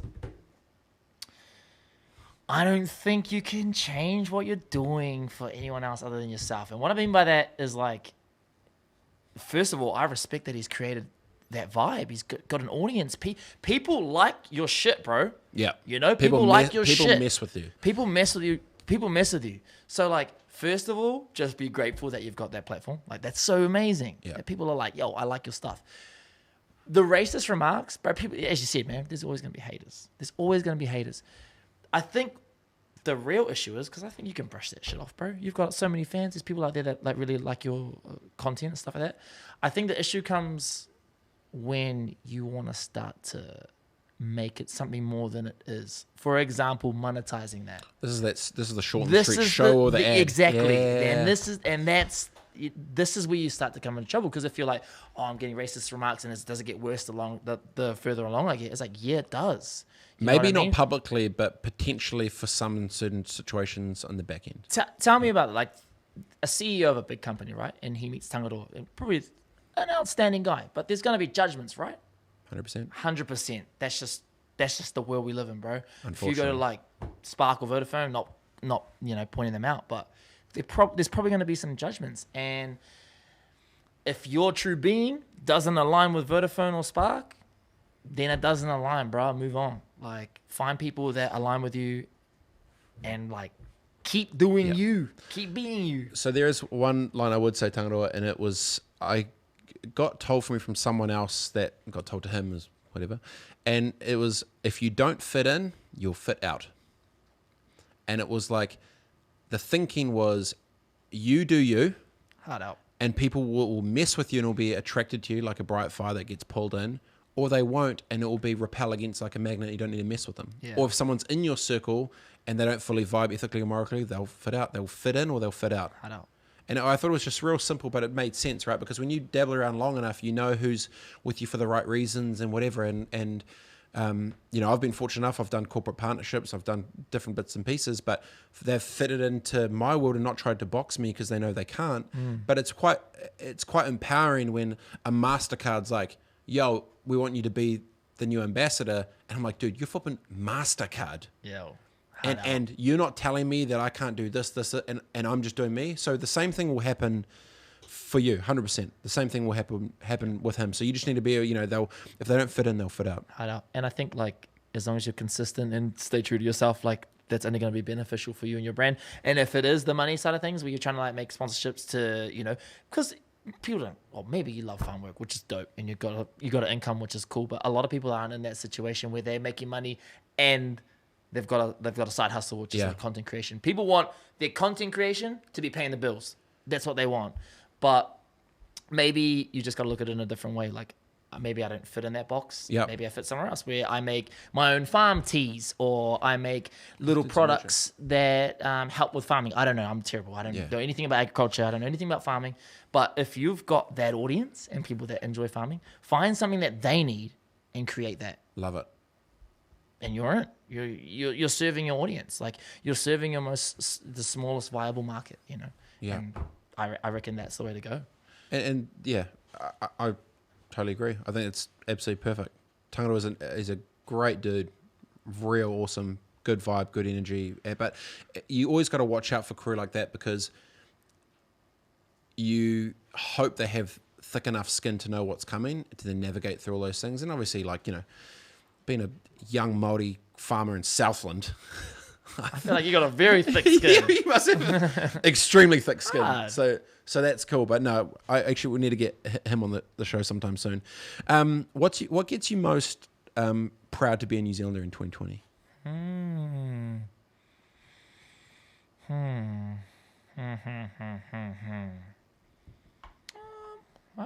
It's a pretty random question. What makes me proud?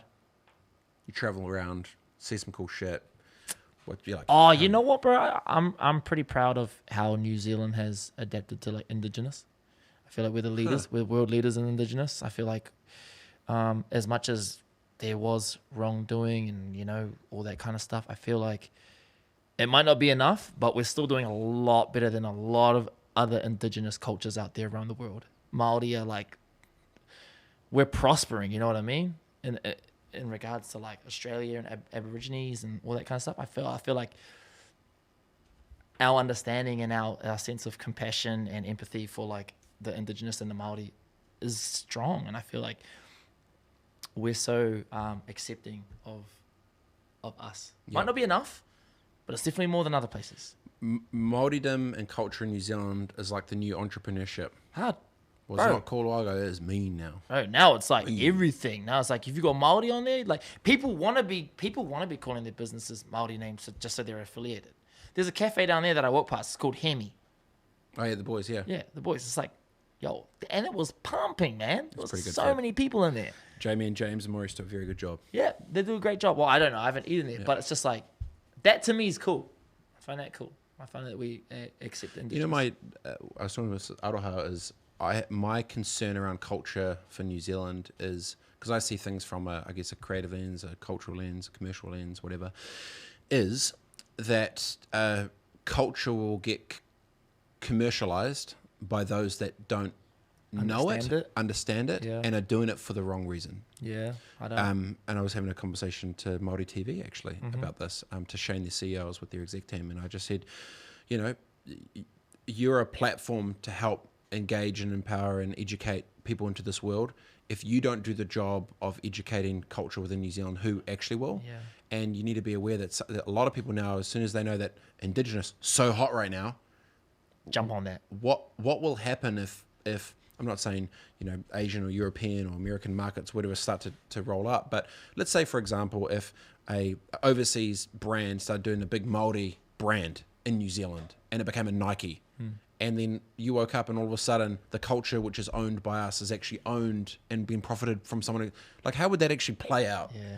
It'd just be bad. I don't think it would be good. No, it wouldn't be good. So what I was just kind of Monetizing shit's never good, really. Like it's dope. exploitation of other people's exploiting. culture without connection, understanding, and engagement back to their culture is a dangerous thing. So I kind of said to him, I was like, look, if you don't do some shit, other people are doing shit. Like, because I gave him the example, like there was an agency that I found out about that had basically skinned off a Māori agency to try and win government contracts Wow. that wasn't owned by Māori. Whoa. And I was like, this is happening Now. So what do you think is going to happen more when culture becomes cooler? Yeah. And the validation I said was, like, when at the end of the day, New Zealand comes together when we watch the All Blacks, but we choose to lead with culture. We lead with the haka. Yeah. All I was saying is culture is becoming an increasing commodity and asset. If you look at it fully from as an alien and you wanted to help to do it the right way so the message is right, because the last thing you'd want is to change the narrative of the truth, Yeah. which is dangerous. How did he take that? Was he all good? Because were you pitching or were you just having a No. conversation? He wanted to bro down, and I ended up talking with the exec team, caught up, talk shit, whatever. And only met him a couple of times. Seems like a flipping good dude. Did they trying take to it do on shit. board? Did they take what you had to say on board? We'll see, right? Yeah, because I agree, man. I feel the same way with my job. When you think of a radio station in New Zealand, what is that? What is their purpose? What are they trying to do? Obviously, you got the commercial side, which is like make money for the business, right? Because you got shareholders, etc., etc.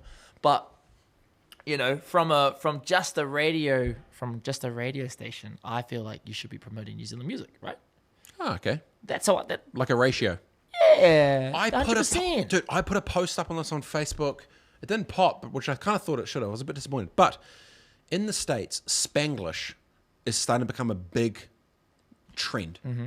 Half English, half Spanish, bangers, bit of trap thing, Yeah. bit of soul, bit of I boom think boom, Cardi B wasn't on that. and Actually, it's yeah. popping. Yeah. And I was like, why doesn't New Zealand have like something dope with a Māori linked in with this? Where's the crossover into that side? And it was a challenge. It's like, hey, I think it'd be cool, It would be cool, but but it's up to the consumers, right? yeah. You know, and if people aren't consuming, half English, half Māori songs, then there's not going to be an audience there. But Kanan, when you playing like some 660 shit, you said it was the Māori version of. Yeah. What was that? What was that album? It was You were jumping on the speaker, Māori Waiata or something like that. It was a great album. We played that stuff.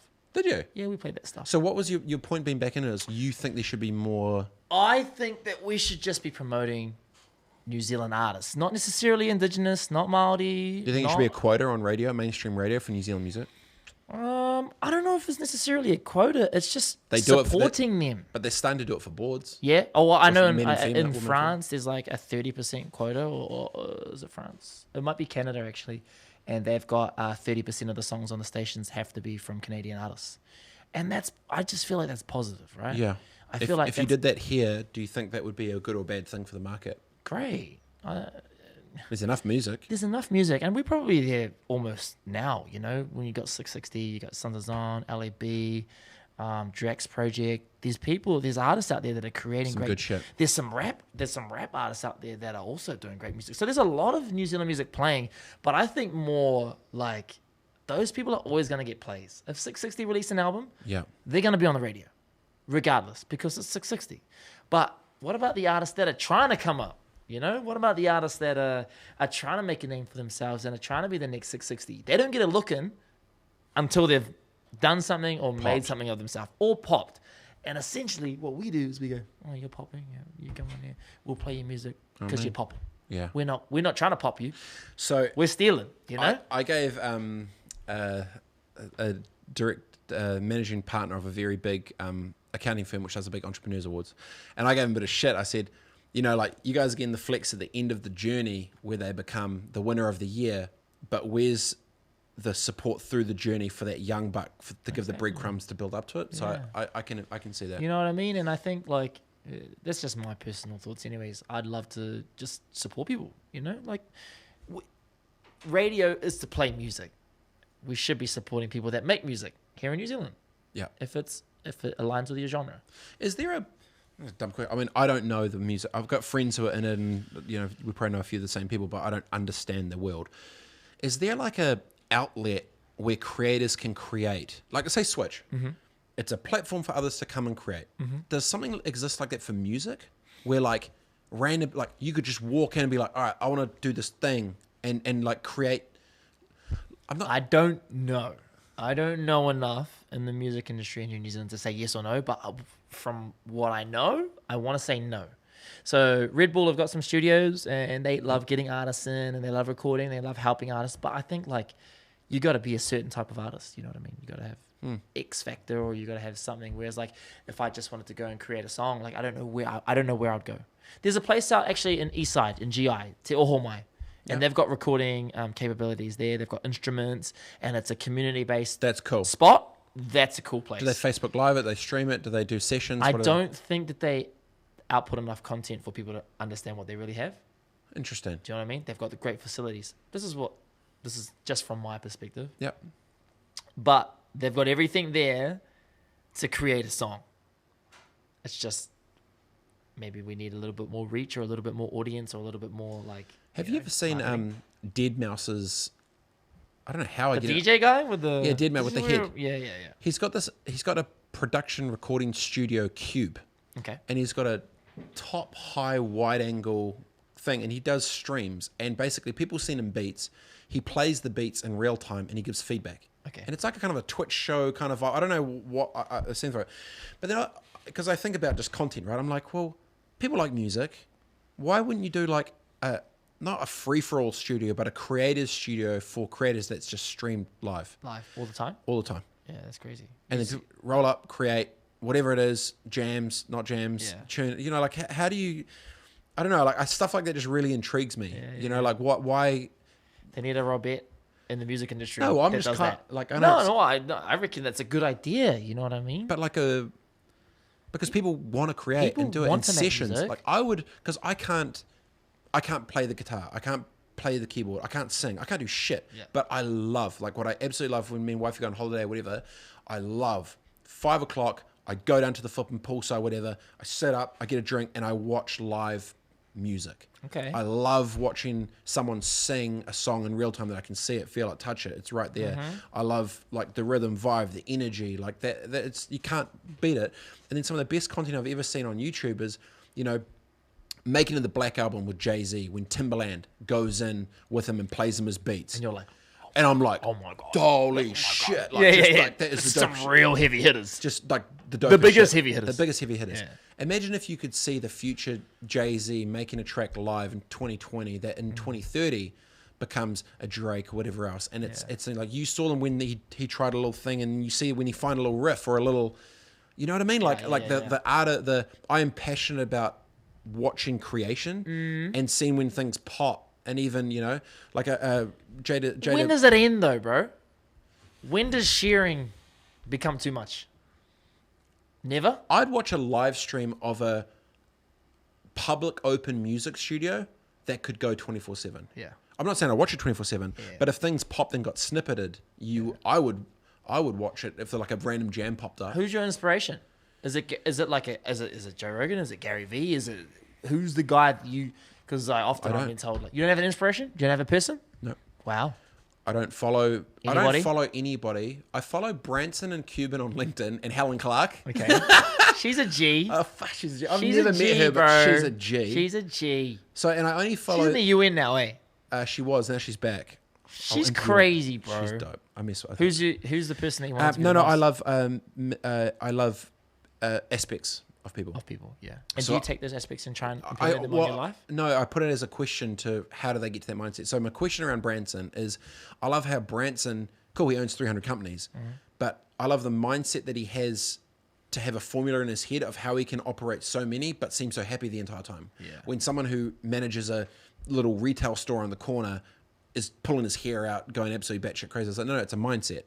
What's the mindset that you have or need to have that much? It's not power. It's that much chaos going on, but look so stoked and pumped. And have you figured it out?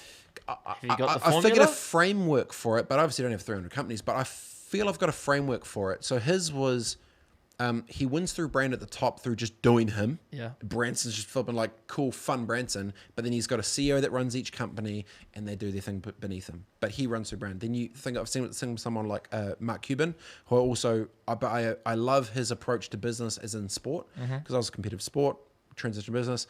I just love that little slither of mindset.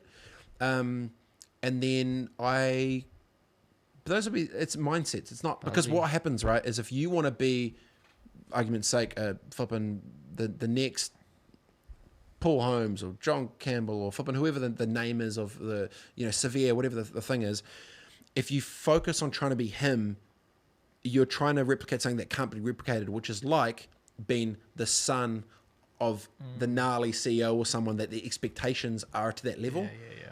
You can't have your own path if you're trying to be someone else. Yeah. You can't do it. Yeah. And so that's why I'm like, clear all that shit. Yeah. Don't give me, let me create and do me. And then there's no expectations because I'm not trying to be anything else for anyone. Yeah, So that's cool. Does it make sense? Yeah, it does. But yeah. it's tough though when I think people, Do you see people and go, you know what, you're the shit, bro? I tell them. Yeah, hard. And I'll be like, bro, I love, and that's why, I give Tony all props. And like, we've got Yeah. Alexia here. She's a flipping weapon. She's Yeah. dope because she's got a lane, she's got a niche, and she's going for it. So I think it's important because a lot of time people don't, Express those feelings. they don't give other people props Yeah. when I think they need it. Because sometimes you need it. Like I gave one to Richie Hardcore the other week. It was just like, I really appreciate what he does for talking about things that haven't been talked about in New Zealand. And then he messaged me Is it afterwards. mental health stuff?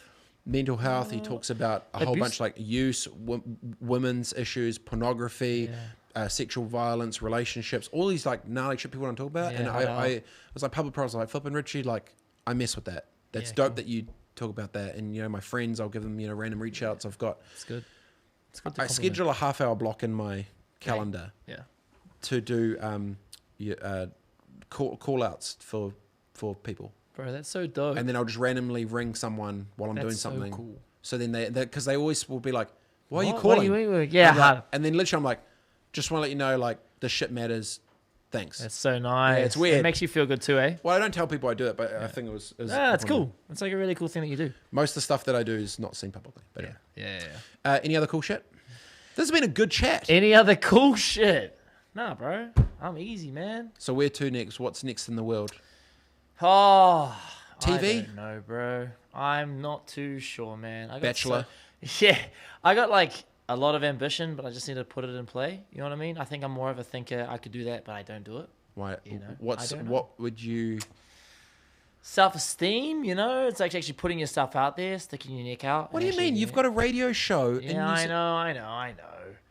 It's just This I is the don't know. worthy thing. You don't feel worthy, Yeah, it's like, but you are. but I think I've got the right ideas, and I think that I've got the goods to whatever I set my sights on. I will be successful. Like I just feel that. So what is it? Is it acting? Is it music? Is it like what's your? It might be. It might be my own company, like media wise. Ah, Like this. That's why this excites me, because I'm like, that's cool. bro, I'm like down for real conversations. You know what I mean? Like, how I found out about this was my mate tagged me in the post. He was saying, hey, if anyone wants to make a podcast, like, that's hit me up. And I was like, oh, cool. I could hit him up. And I was like, sweet. I watched the stuff. I was like, yeah, it's dope. It's. I really enjoy it. I see like growth and improvement in it and all that kind of stuff. And you were like, sweet, hit me up. We talked in the DMs. We're here now. But to me, this is something that I could see myself doing. And I was like, oh, I don't know if I really want to make a podcast for Switch. I'd rather be involved. You know what I mean? I like the aspect of helping other people make a podcast. You know, I've got a great. I went to a great school, Dilworth, and we got a great alumni. And I talked I to. spoke at Dilworth. I know. Yeah, bro, it's such a good. I was school. at their big end of the year awards. Yeah, thing. he's Super cool. Super cool, bro. And I spoke to a Dilworth old boy, and he was an All Black. We just had a conversation. This was on the radio. Talked about old school stuff, and I'm like, you know, this is so cool. I could make a channel for Dilworth old boys That's to cool. touch base and see where they're at, what they're doing, how their life has gone. And that's cool, I think, in a lot of aspects, because me looking back, I'm like, bro, dope that Angus is an All Black now, or dope that Astley is on radio on Flavor. Like, first of all, I might not have even known that, and now I can connect with that because Yeah. that's It's like- my school, you know, that's people that are and because our school's so closely connected, it's Yeah. like you feel like you're happy for them. Also, That's cool. Also, the kids growing up be like, oh man, like he went to Dilworth, like Yeah, it's at an early age. I don't know. He's got the same thing. It's What like, do you- he went to Adenoi. Oh, whoa, he's from Adenoi. No shit. yeah, and it's cool, and you're like Yeah. excited by that. So that was The just- alum effect. the alumni effect, you know, and I think that it'll be positive podcast or positive just a chat. I started this thing last year called Happiness Equi, and it was I just put my phone down, hit record, because I've talked to people. They're like, you just need to go do shit, bro. Like, just Create. go and create. Create. So I shut my phone down, put record, and we'll talk for about an hour. It's like a podcast, but it's not a podcast. It's just on my iPhone, and we just talk about real shit, bro. Is it audio? It's audio and video. Oh, okay. Yeah, cool. so both. So I literally just put my phone down, chuck it on selfie mode, hit record. Oh shit, we're here. Dope. What's up, bro? Like, how you doing, man? And we just talk, and like, I asked them about like, you know, what makes them happy, about their culture, about their purpose, you know, mental health, all that kind of stuff. I think that's real conversations that need to be had. I think the Dilworth thing has got legs. Yeah, I think that support that No, too. so it's always funny. My brain just goes commercial. The same issue you have, the same opportunity you have for Dilworth exists for pretty much every single school ever. Yeah. What if it was the alumni effect of connection platforms for schools that became a blueprint that you could, as a school, you know, blah blah, and it gets your own portal, whatever thing else, you know, it was, you know, it's the alum thing, and then you find your school and connect in with your You take that framework to all schools. yeah, but it's white labeled for their own thing. Yeah. And That's also dope. and also like Connection. a little bit more than that is like, because I feel like a lot of people want to be creating and making their own podcasts. There's kids out there that know a lot of shit, like your Young Bucks show. Yeah. You know, there's a young dudes that know some shit. You know, They're so living it. Yeah. is there a sense of like, you know, the alumni podcast, but also like teaching these kids how to podcast and giving them that opportunity to be able to create a podcast? So the alumni is there, and it's just kind of like rolling on, but it's also like, oh, That's cool. there's a couple of kids at So school. who would that you want talk to learn. do that? How would you do that? I'd probably talk to like the principal or someone that I knew at Dilworth and kind of like try and make it happen. Because I posted that photo on social media, and then Dilworth hit me up, and they were like, "Hey, do you mind if we share that on our social pages? Like, Totally. we support like the Worth alumni doing good things." And I was like, "Oh man, that's a great idea." And then I was just Done. ideas. Is that thing? Implementing them is So I have a very famous saying, which is famous to myself, that I tell myself all the time. Ideas are shit. Execution is everything. 100%. Ideas are Couldn't shit. agree with you more. Execution is everything. Hello. This has been an awesome chat, but I really appreciate it. I think we've flipping had a 140. jeez. Hour 40. Happy with that. I feel like we need to do more of these. Yeah, bro. This has been mega, but I really appreciate it. If people want to, if you're a single hot female and you want to slide into the DMs, how do they do it? Just follow me on, I'd say Instagram, Oh, yeah. Astley Nathan. But yeah, ASTLEY. ASTLEY. Yep. Yeah, bro. Nathan on the gram. On the gram, no dramas, bro. And they can tune in 6 to 9 6 to 9. weekdays. Yep. Monday to Friday, 6 to 9, 95.8 in Auckland. And look, I'm really slack. I don't know the other frequencies around New Zealand. I just know Auckland, 95.8, because I live here. Yes. I'm a city boy. 95.8 flavour. I've got a feeling that your mum's going to scroll through this and either give either of us feedback. Hopefully it's good and neither of us are in trouble. It's going to be amazing. It's It's going to be great feedback. Sorry, Robert, I was really proud. But you... You know what? Actually, she when I told her that I was catching up with you, she's like, "Watch out, be careful," because he's a talker and he doesn't have no bars hold, bro. You just Yeah. all for it, you know. So she's like, "Don't get in trouble." I'm like, See, she warned you. yeah, See, she warned me, bro. she knows. She why, knows. But I actually front-footed it because I Yeah, even you were like, said- "I don't want you to I get don't in want- trouble." See, it's because we both care. Yeah, we do. Lots of love for Kitty. Rad to finally have a good proper catch up with you. Epic Youngs, everyone really appreciate it. Enjoy the rest of the day and see you all soon. Adios. Peace. Peace. Ciao, bro. Too much.